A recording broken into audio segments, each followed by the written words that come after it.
Dear Kier, Emmanuel, and thank you for co-hosting today's meeting. Dear friends, leaders, I'm happy that we have today's conversation. About an hour ago, we had conversation with the United States team about possible security guarantees for Ukraine, and we are working on a framework document, and it must be strong enough to truly work.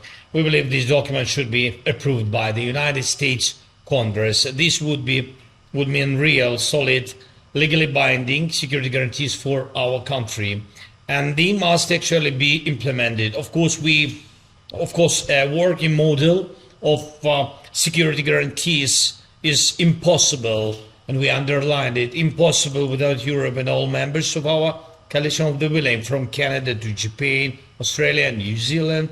Thank you all. Everyone's contribution matters, and I believe most of you already know what is needed and how this can work. And now we need to coordinate everything so that the Americans are fully on board in every process. Yesterday we also talked with American team about an economic agreement and what U.S.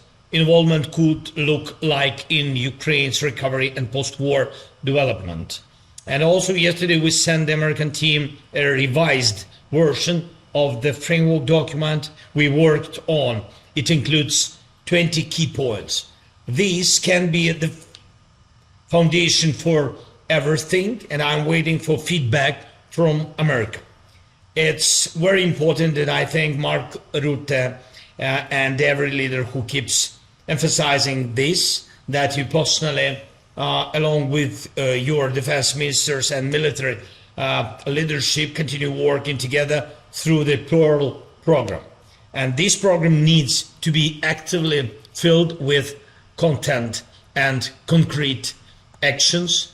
And thank you to everyone who is helping us keep the front line stable, strengthen our air defense, and maintain our overall resilience, especially now as Russian strikes on our energy infrastructure continue each day.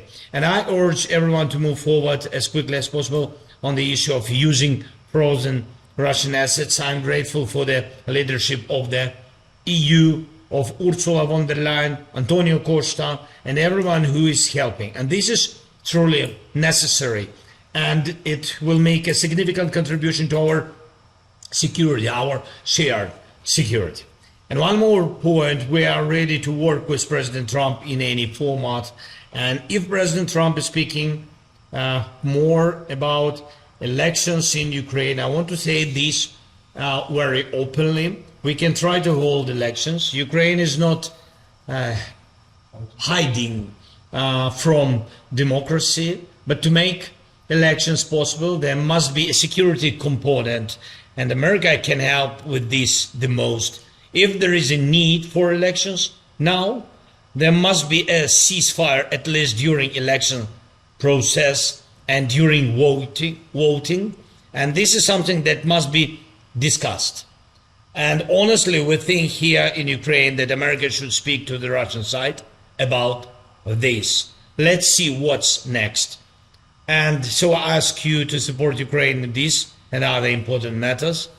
Thank you again, Kier.